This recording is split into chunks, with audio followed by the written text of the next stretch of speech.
All right. Hello, everyone. GM. Cool. So we're now coming to one of the final days of BuildStation. Today is Coliseum deadline day. So this is your moment to finalize everything. I want to see all your pitch decks and demo videos. So make sure you send that over so I can give it a good grilling before we get it all submitted. And we're lucky enough here today to be joined by Brian, founder of Triton. Hello, everybody. He's also a judge for Coliseum as well. Yep, infrastructure track. So he knows you've been doing it for a few years as well. yeah, I've been actually mentoring startups for maybe almost 10 years now. So I've listened to, I don't know how many pitches I've listened to, but many hundreds, probably less than 1,000. So I enjoy doing it too, just kind of helping people pull their pitches together and tell the story. I've already talked to 3 of you this morning. Hopefully it was helpful. But it's all about the art of telling the story, especially if you're trying to boil it down to 3 minutes. Mm-hmm. Yeah. Exactly. And so after this as well, you can be able to grab Brian for a little bit. Yep. And so now we're going to be able to have a chance to just dive in a little bit about his story, where he's been, how Triton has now come about, what trends you see in the future to look forward to, and then a chance for you guys to ask your questions to him. So why don't you just give a little bit introduction about yourself and tell everyone a bit about your story. Yeah. And a lot of people, they always ask, how'd you get into Solana? So I'll tell that story. It's actually a long story that goes back to 2009, late 2009, early 2010, long before Solana even existed. I was mining Bitcoin early, actually just on CPUs, not even GPUs yet. No ASICs yet or any of that. And I was just playing around with it because I thought that's kind of a cool idea. Let's see what's going on. A small claim to fame is I actually mined a block and got 50 BTC on a CPU. So that was really cool. But a claim to shame is that at the time, everybody said, hey, it's internet money, you should spend it. So that's what I did. I should have hodled it. But it was also interesting too, just getting that experience, right? So early on, just messing around with this thing. Bitcoin was a proof of concept that maybe just went too far. But that's all it was, is a proof of concept in the beginning. And at the time being sold as coffee shop money that you could go into a coffee shop, buy it with Bitcoin. But once you start using it, you realize, well, wait a minute, at 10 transactions per second, there's no way this is a global currency for coffee shops. Forget it. That's not going to work. And my comments to all my friends at the time who were all in tech is okay, this is really cool technology. I don't think Bitcoin is the future of money, but I think it's a stepping stone that's going to get us there. And when we talk about the coffee shop money, and we need to think about high transaction throughput, that for me was the direction that we needed to go. So I never got all into Bitcoin the way a lot of other people did. In hindsight, maybe I should have, but I didn't. But it did then set the framework for me on what I was looking for out of crypto. And it was high performance, layer 1 speed, that if we want to be able to go into a coffee shop and buy a cup of coffee with a digital dollar, that's what I was looking for. So Ethereum, I kind of just skated over the top. It was interesting, but it was too slow for me. I mean, it's just the exact same story, right? It's okay, this is really cool tech. This is another stepping stone, but it's not going to get to where I want to go. Jump that forward then to 2019, I think it was. A friend of mine told me about Solana while it was still in development. He tried to explain proof of history to me. He is a non-technical friend. He totally butchered it, but he gave me enough information for me to go, aha, that's it. That's what I want. How do I get in? And so for me, the way to get in was to volunteer to run a validator and to help at the time, the Solana Labs team do dry runs. So before testnet, we were just bringing up a test cluster and knocking it over and then just kind of, do that again, do that again, do that again. One of the Solana Labs developers built a tool that he called Rampy. And what they would do is we'd bring up the cluster, Rampy would come out to play, and then ramp up the transaction volume until the point that we crashed the cluster. And then we'd all share our logs. They'd learn a bunch of stuff, figured out why it crashed, fix the code, do it again. Bring up the cluster, Rampy comes out to play, knocks it over. And then one day, we brought up the cluster, Rampy came out to play, and didn't knock it over. And that became testnet. We just left the servers running and said, okay, that's testnet. Testnet's had some regenesis. It is testnet. It's meant to be broken. But anyway, that was kind of how I got started into Solana, was just being able to, number one, know from the beginning what I was looking for, and then recognize it when the opportunity presented itself. So then from there, I went on to be one of the original validators for both testnet and mainnet on Solana. And then together with two other co-founders, we created Triton One and then started running the Solana mainnet RPCs. So we've been running the mainnet RPCs on bare metal for, 5 years roughly. So. And that's a very cool story, and it's quite organic in terms of even like the founder journey of how you even came about. Triton One coming together was that you were initially interested, you had a big thesis of how you would want a blockchain to be scalable, many people knew how to use it. You saw a couple iterations from Bitcoin to Ethereum that weren't quite as fast as you want it.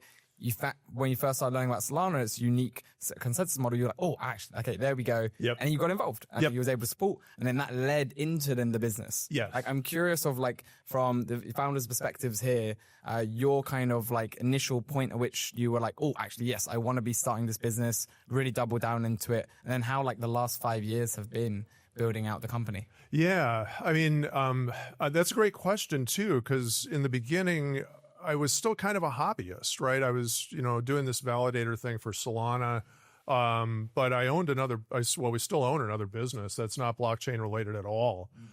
So I was running my other business and then messing around with the Solana thing on the side.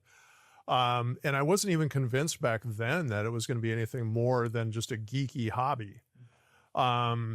But as time went on, it was starting to see some of the other investors that were in the space, and I started to think, okay, actually, this could turn into something. So the kind of our first attempt to say, hey, let's try to make a business out of this, is that the Solana Labs team was running their own RPC servers in Google Cloud. They were struggling with it. They were two devs running it.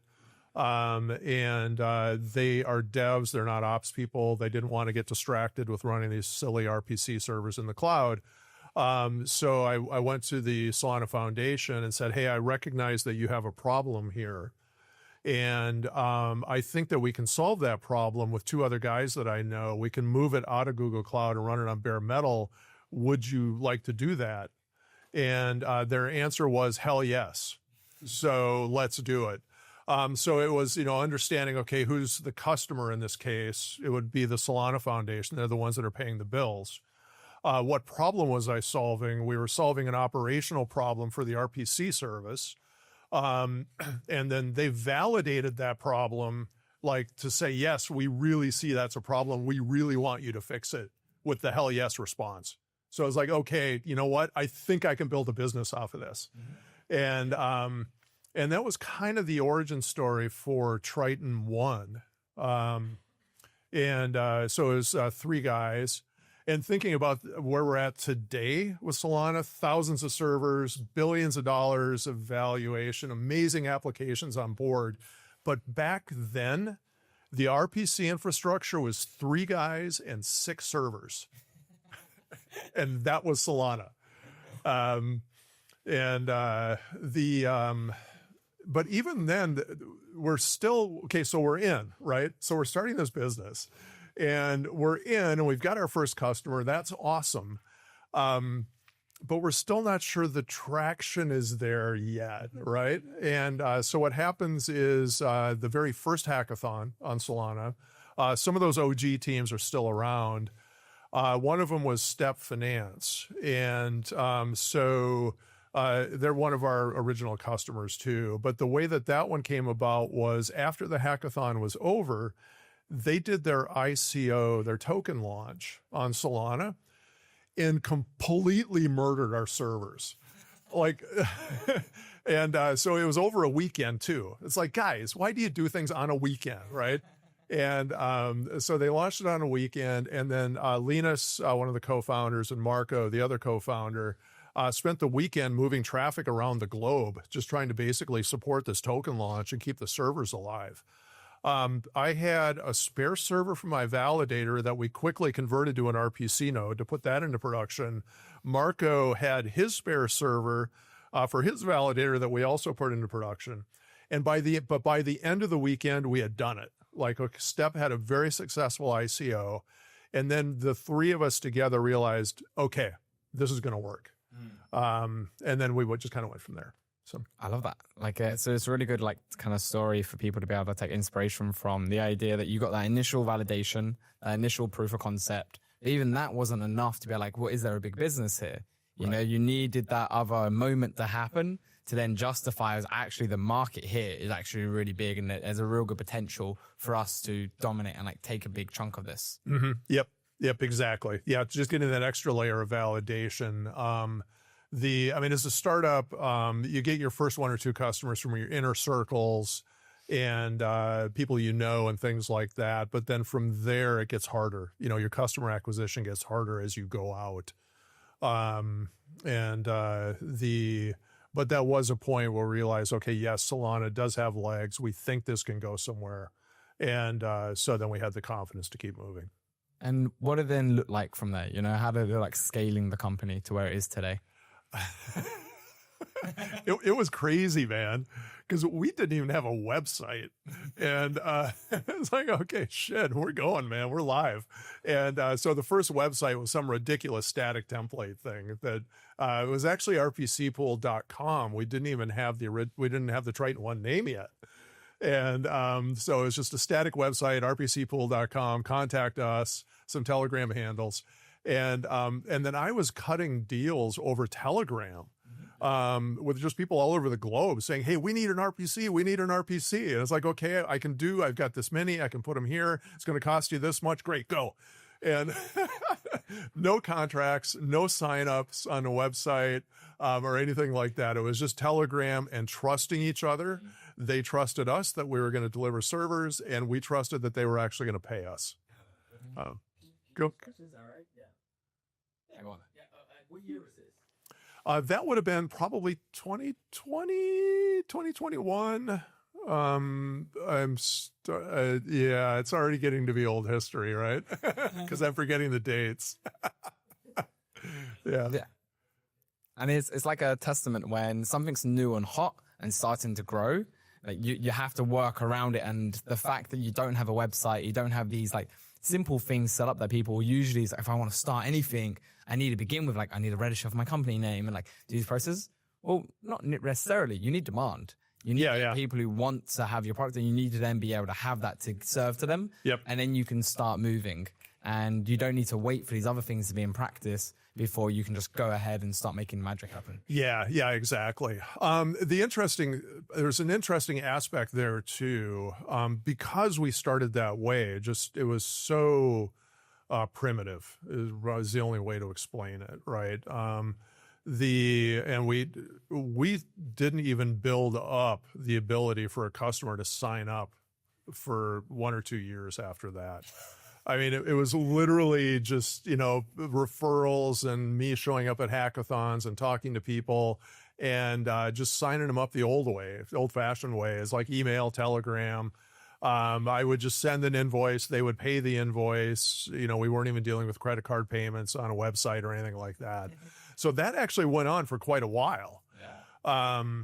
For our business, that was okay. I wouldn't recommend that, though, for a lot of teams. I'm not going to say that's how you start your business, but we got by. And then finally, after we caught our breath, really during the bear market, we were able to come back around and try to build out some of that stuff. So, yeah. And what does it now look like now? And where do you want to see it? So going into 2026, I think there's a lot that's happened on Solana over the last couple of years, especially in this big year. What from your perspective, because you're very much deep in the trenches still, a lot of people building at the frontier. What are you seeing as hot coming into this next year and the trends that you're generally hoping to see? So I'll talk generally about Solana now, not Triton necessarily. We've made, we is the greater we. Specifically, I'd recognize the Onza engineers. Callum from Onza is right here.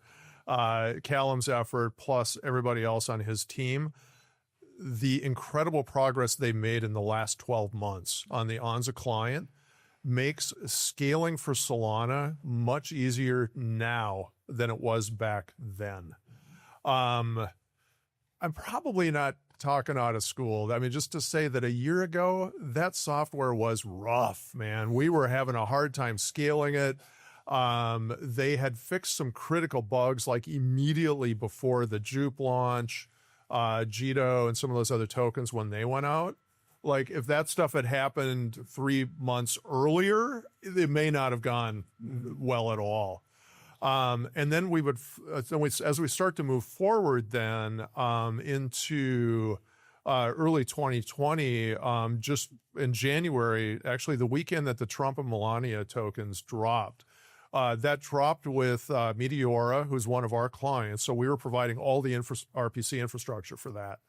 And the good news there is we didn't even know it was happening.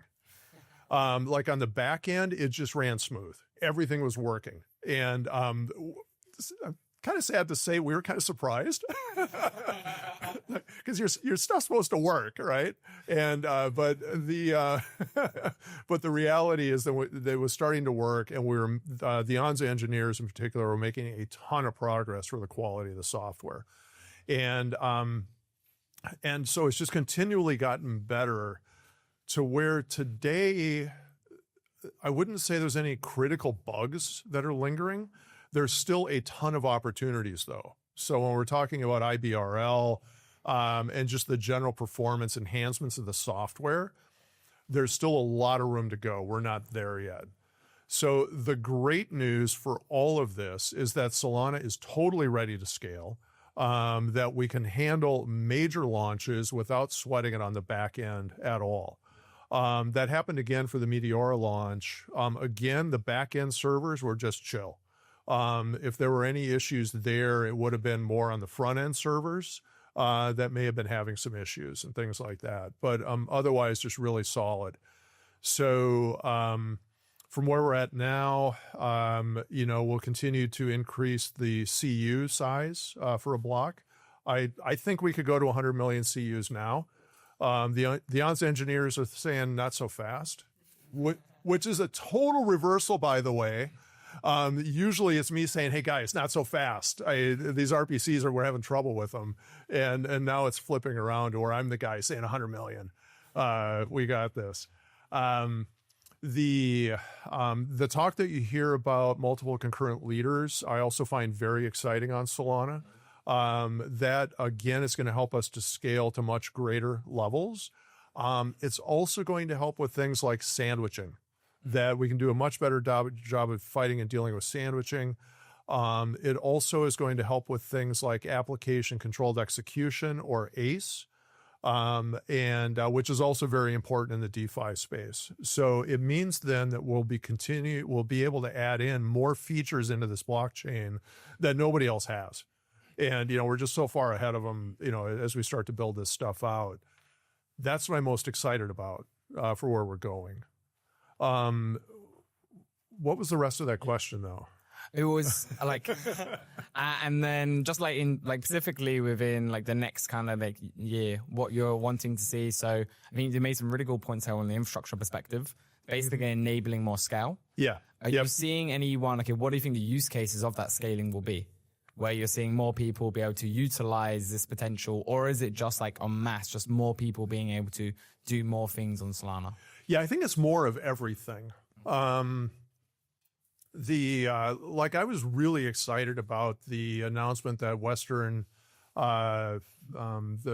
Western Union, thank you, is going to do their stablecoin on Solana, because that cross-border payment transfer problem, that's a real problem. Super excited to see then that they're going to have all those transactions kind of flowing through Solana. So it's more of everything. And of course we want to take on the high performance perps market.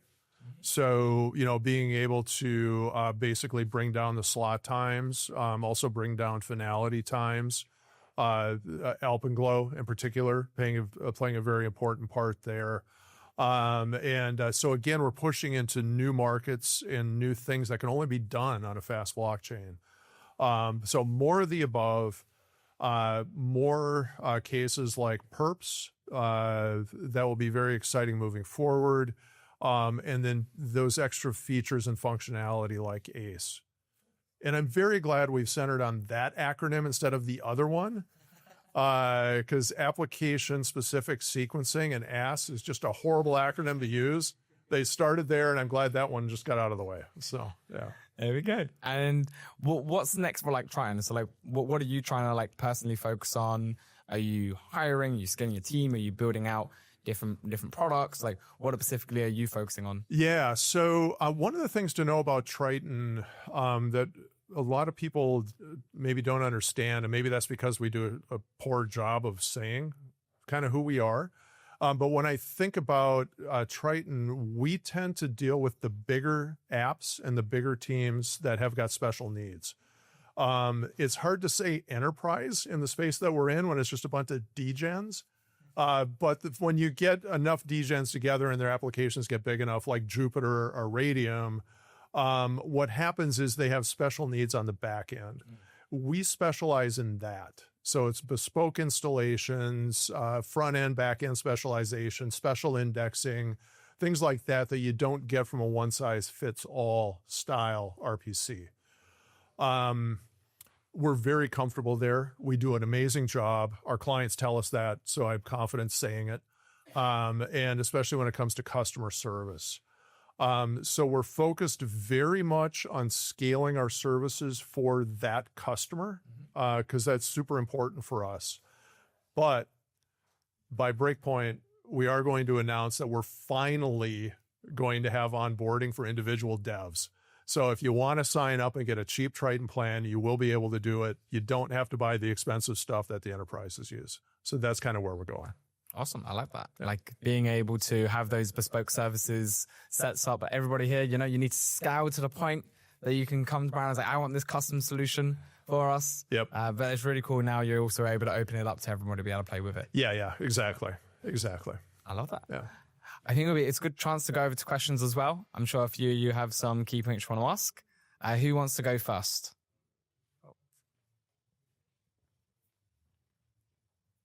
Hi. My question is, who are your biggest clients? And who are your biggest clients? Yeah, so we specialize in DeFi, and because we've been there serving DeFi since the beginning of Solana DeFi. So our biggest clients will be the big DeFi teams, Jupiter, Radium. I already mentioned Step, Orca, Drift, Flash. We also serve the wallets, so Phantom, Soulflare. And because all of those names that I just mentioned, they all have special needs above and beyond what they could get from a one-size-fits-all solution. Amazing. This is kind of follow up to my project. Do you guys specialize in high-speed transfers on chain? Yes. So we have our stake-weighted quality of service network called Cascade. Part of that is a Jet client that's used to send stake-weighted quality of service. And then we continue to optimize and improve that, leading performance there. Yeah. Yep. I think we should have a conversation. Great. Nice. Yeah. Love it. Hi there. Hey. Thank you for the Fireside chat. I wanted to ask you about how do you see the future with new validator models coming along, like Frankendancer, FireDancer, and in terms of running the validator nodes for them. Do you see it being more distributed and decentralized? Are there any preferences in terms of which ones are going to prevail, or how do you see the future with those? Yeah, so I'm very happy that we have choices. And primarily the two choices being Anza and Algave by Anza. And then it's currently Frankendancer, not FireDancer. The distinction there is that it's the FireDancer components. The closer you get to network ingestion, that would be all FireDancer. But then the back end is Agave. So the RPC layer, some of the other stuff. So it's kind of that the Frankendancer is the Frankenstein mix of the two. And then when FireDancer comes out, the full FireDancer, then what we'll see is Frankendancer will kind of get retired. As an operator, what we're doing right now is we're running both, but then flip-flopping back and forth. So for every validator node, we'll actually have two servers. So you've got a production server that's running, and then we have a hot spare running. So if there is a failover requirement, like we actually had one this morning. I was about an hour late getting here because we had a failover on a server that, always happens at the wrong time. And, but then the point being is that if we do blue-green deploys, what we would do then is the production traffic gets moved over to the hot spare, which is now production, and then the old node is now the hot spare. That we would run the two different clients and then just move back and forth between the two. That gives us the benefit that if the code that we're running has a bug, that we know that we should be able to flip over to the other one and then have a safe spot to land, right? So if there ever was a critical moment on the network where a lot of validators hit the same bug and we were like faced with a situation of a halt, that we would be able to very quickly flip over to the other one and then keep the chain running. So that has to go with robustness. I don't know if every operator does it like we do. There are a lot of the smaller operators that might be just choosing one client that they're going to run with. And in that case, they're going to choose the client that delivers them the most money. And at the moment, the Frankendancer client has got some different block packing algorithms that you can use. One will generate more income with some downsides. I won't get too far in the details. But the reality is if it's an operator that's extremely sensitive to the income coming into their node, which does describe like most of us, right? That what we'll see then is it won't be a 50-50 split on the cluster. It's going to be most validators are using that one, right? And then the other one is the backup.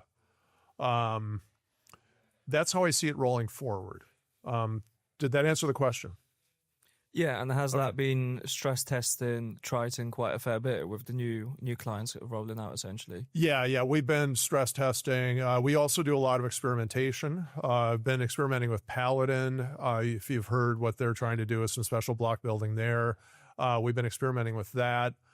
Just now, we've got a couple of Jito BAM nodes running using their block building engine. So we're experimenting with that. And then we're always experimenting with something.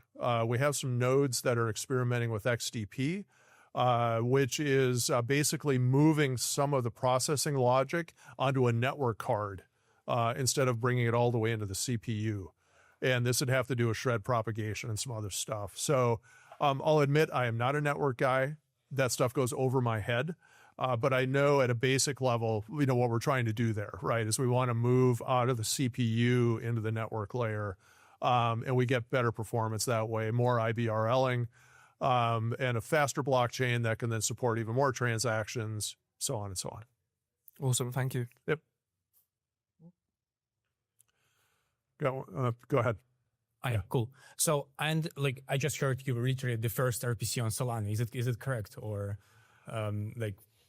Yeah, I mean, we moved at the beginning of Solana Labs was running those in Google Cloud, and then we moved them to bare metal to run the mainnet servers. At that time, actually Serum, so FTX was then running a fleet as well, but that came in I think a little bit after we did ours. So okay, yeah. So I'm just curious here because I understand by market share right now you maybe like on like third or fourth place among on the market. So, well, what you think you could have done to get higher market share in the first years of your growth, and like what do you think were the main impediments to growth? That's actually, you're bringing up a great topic, which is growth. And there's growth at all costs. And then there's also, sometimes you might be in a situation where you just want smart growth. This is a good topic. I mean, we could end up just really diving down into this one. Yeah, we made some different decisions at Triton. And one of those decisions was that we don't have plans for individual developers.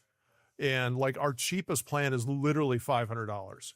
And all of our competitors, you can get plans for like $50, right? Or, less than that. And so it was us saying who we are as a company. And in order for us to be able to provide white glove level service for our premier clients that all have custom needs, we actually couldn't have the distraction of a lot of little clients. We don't have Discord support. We don't have level 1 support that you're all familiar with, for customer support, where the first person you talk to has no idea what they're doing. We don't have that, right? So whenever any of our clients has a problem or a question, even the simplest questions, they're going straight into an engineer that can actually solve the problem. And so for us as a company, it was actually really important that we don't try to chase that other market, because we weren't set up to serve them, and we know who our customer is. So, and for the few of you that I talked to this morning about mentoring, the very first thing I said is, who's the customer? You have to know who the customer is, right? So for us at Triton, we made that decision early. That's who our customer is. We're serving them, and we're not going to worry about all this other stuff. In hindsight, that may have cost us market share, the way that you've described it. But then I would say, maybe not so fast, because when I think about those clients, we're number one by far. You probably have much higher retention also. Yes, absolutely. Exactly, yeah. So within that market of the top tier clients on Solana, the degen enterprise clients that have the custom needs, we've got global deployments going out. For those clients, by far, Triton has the biggest market share. But you're right. If we look at the entire market, including other customer bases, we're not the biggest. I've been okay with that, but then I just said too, like at Breakpoint, we're going to announce that we're taking this. We're ready now to take on a new type of customer. Cool. Thanks so much. Yeah. Grab the mic so they can hear you at home. Yeah, this is just a follow-on question, which is like, how are you going to manage serving those two markets, considering what you just said there? Awesome question. Carefully. I like this topic too, by the way. Yeah, carefully, right? Because so I just told you we don't have level 1 support. So now what's going to happen is we're going to bring in a bunch of individual devs. They're going to have a ton of questions. And if that bogs down the senior engineers, then now I've got a performance problem that I'm no longer satisfying my best client because they're busy over here, right? We're hiring for more, not level 1 support. I want it to be better than that. Let's think level 1.5 support. And so it's a lot of the common questions that are coming in that they'll be able to answer. And then we might even kind of rate limit the way that we're onboarding to make sure that we don't lose service quality. I don't ever want to be in a position where somebody says Triton sucks. And we work very, very, very hard to make sure that our clients always say Triton is awesome. And so, yeah, the answer to your question is we're going to do that very carefully. Yeah. And are you, sorry, follow-up questions there. And are you doing this because you feel like you've topped out the market of like enterprise degen clients, or what's the motivation? I mean, it also has to do with growth. I wouldn't say topped out. Okay. Topped out is because there's definitely a lot of new big clients that are coming up. Yeah. So not topped out, but we're ready. I think the software is ready. I talked about the amazing performance that Onza had in the last 12 months. The software is ready. We've also been building out RPC 2.0 stack, which is basically database-driven backends to serve different calls and things like that. So we're moving to the next generation of RPC software, much easier for us to scale, much easier for us to show very consistent performance at scale. So we think the software is ready, and we think then that we can execute that plan and do a good job. Yeah. I have a ton more questions, but I don't want to hog, so maybe we can talk about that. Who else has got questions? Go for it. Hi, Brian. I've got a question for you about the ACE, the application controlled execution. Yeah. And it's specific to what I'm doing, which is real world assets. So I'm really focused on how we can compliantly bring RWAs in. And I'm just wondering if how I can get hold of ACE if it's rolling out to people generally, and whether you see a use case for RWAs using ACE. Okay, so RWAs, you said compliance. Yes. So I'm presuming I'm going to read into this like OFAC compliance. Would that be one aspect? Yes, one of them, yeah. Making sure that somebody who's interacting is actually qualified. Yep. So you might have some whitelist of wallets or something like that. Okay, yeah. A lot of those things you could do without ACE, to be honest. And I would probably start there. So some of the token 22, what do we call token 22 now? Is it still token 20? Yeah. Yeah. Whatever they call it these days. That's got some of the features built in that are required. We actually did an open source tool at Triton called Shield. And it is simply, it's both open source and permissionless to use. So we want everybody to use it. And it allows you to manage allow lists and block lists on chain with pub keys. We use it for transaction sending. Yeah. So if somebody is sending a transaction, let's say it's a Telegram trading app, and they don't want to get sandwiched. And so what they can do is they can say, okay, we want you to deliver this transaction, but not to any of those validators because we don't trust them. Yeah. And then so the software will skip over those leaders. It also goes the other way where it can be an affinity to say, no, we want you to only deliver to these people, to these leaders. It also can work then from a different point of view. Let's say it's the validator who doesn't want to accept a transaction from somebody that's on an OFAC list. So if it's a regulated entity that does need to show compliance, and they need to be able to show that they haven't taken any money from North Korea, then you'd be able to say, okay, this transaction was signed by this wallet, happens to be on an OFAC list, so I'm just going to drop the transaction. So there's some different tools there that could help you now. If you want to experiment with ACE, you would do that on some of the Jito BAM nodes. And I know the Jito team is very interested to talk to teams who want to experiment with it. Yep. Hey.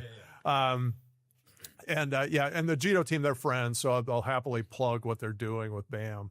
And the idea there is that the transaction could get into that environment where you can actually control more rules about the execution. Yep. The classic use case would be more of thinking about a central limit order book and market makers, where they would want to prioritize cancels over takers that are coming in. Without diving too deep into the weeds, it's really important to have tight spreads if market makers can actually cancel their stale orders and put in new ones before the takers come in, right? And application controlled execution means that you can define the order that things happen. So for you then, yeah, you might then consider if you have some requirements that are above and beyond token extensions, Shield, some of the other tools that are out there now that you could totally lock that down with ACE. Yeah. That actually does sound very good for what we're doing because it kind of gets into more of a put, like it goes RWA into put. Yeah. So, yep. Yeah, that's awesome. Yeah, exactly. There have been some other ideas there too. If you follow the Temporal team on X, KV, K-Man Loverboy is his handle, I think. He's a brilliant dude. And he's actually showing how you could also do ACE directly on the L1 without using a TEE BAM like Jito is doing. And so that might be another way to solve the problem. But of course, all of that depends exactly on what the problem is, right? So then you need to just kind of find the best solution. But all those tools are there, so you'll be able to do it. Nice. Yeah, Thanks. yeah. Yep, let's send the mic to the back. Hi, Menzo. I run a DeFi protocol called Hawkeye. We actually use Triton. Great. Super cool. Thank you.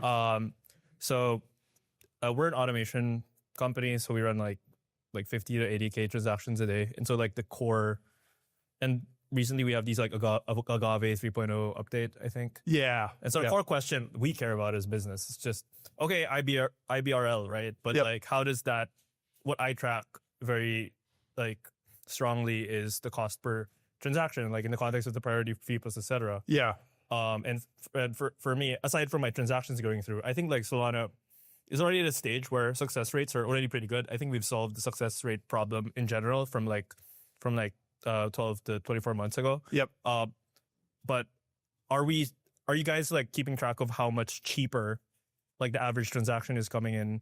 And do we expect that, if everything 2x 10x, does that necessarily lead to a proportional drop in cost per transaction?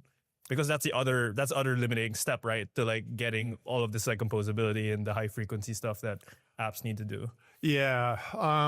The recent increase in block sizes has definitely helped a ton because we're not at the limit, right? Yeah. And I've seen both the Jito tip fees and the priority fees coming into my validators have come way down, which I'm not happy about at all. My max value is your max pain. Yeah. But of course I'm very happy to see more traffic and low transaction fees. So we're actually on the same. Do you know how like what percentage of a drop are you starting to see since like I haven't 6 months ago? I don't have any numbers at my fingertips to show, but it's been dramatic. I mean, it's been a very big reduction. Yeah. I'm not complaining, by the way. Yeah. So, but there is a point I want to make here that's important. So at the moment, blocks are not full. Yeah. Therefore, transaction fees are cheap. To the point you probably don't even need a priority fee, and you probably are still going to land just fine. Yeah. Because the leaders will just take yeah, anything. they're going to take whatever comes in. Yeah, exactly. Block's not full. It's going to get packed. But the moment that we hit congestion again, once we get up to those limits, then it's a parabolic rise up. Yeah.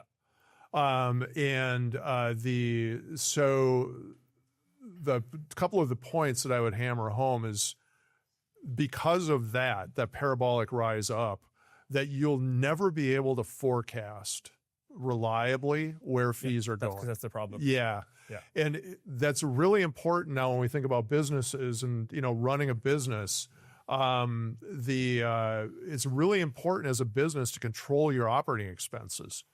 And that if I'm selling something for $1, I've got a widget I'm selling for $1, it's really important that all of my costs to produce that widget and sell it are less than $1, right? And if I don't control something in my expense structure, I am screwed. And because all of a sudden, without my control or anything totally outside my control, if it costs more than $1, I'm losing money and I'm never going to make it up in volume, right? That's one of the things to really understand about a blockchain is that you do not control those fees as much as you want to. So if you've got a business that's predicated on really low fees, you'll just need to think through the what ifs. Like, okay, what if fees do rise parabolically and they go beyond my threshold? Yeah. Then what do I do? Maybe you'll find that you're bundling transactions together. Multiple instructions are going into a single transaction. You might have to do some tricky stuff that way. Yeah. So I don't have like finite numbers to show to answer your question. But That's just going to, down. yeah, but just to make sure that everybody just, really understands that point, that right now it's great. Things are cheap. But the minute that we start maxing out block sizes again, fees go up parabolically, and it is insane how fast they go up when you've got that exponential increase. This really was an issue for Drip House.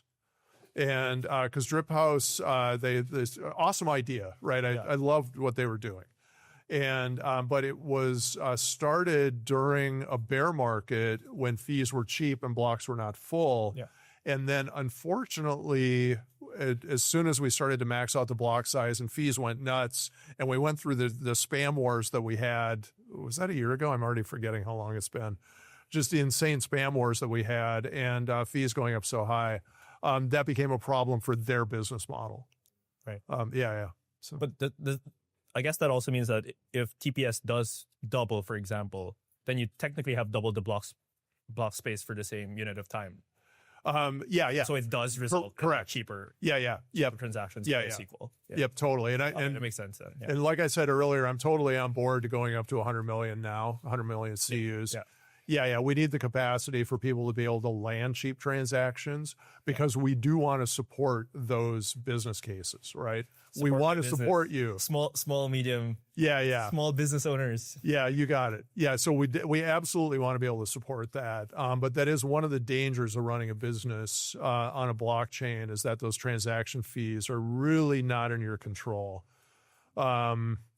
Some applications will push that to the user, right? Because the user's paying all the fees. But the same logic still applies. If it's too expensive for the user to use your app, then you don't have users. Yeah. 100%. Cool. Yep. Bring it back up. Yeah. Hi. So you mentioned bundled transactions. Is this something that you guys offer on your like high speed swaps? Jito for that. Yeah, and some of the teams in the ecosystem are doing transaction delivery services where they're doing both. And so basically you send them the transaction, they're going to send it through a Jito bundle, and they're going to send it through stake weighted quality of service. We don't do that bundling because quite frankly, you can do that. And you're in a much better position to know the logic that you want to have around your transaction delivery. So if that's the way you want to go, then what you would do is just send the same transaction twice, once through stake weighted quality of service, once through Jito bundles, because that's all the other guys are doing. There's no magic there. Yeah. Thank you. Any more questions?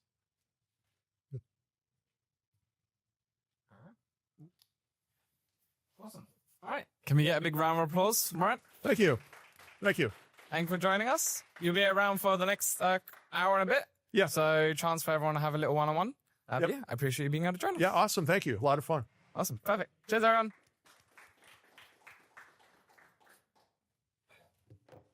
Yes. You're welcome, Emma. Awesome.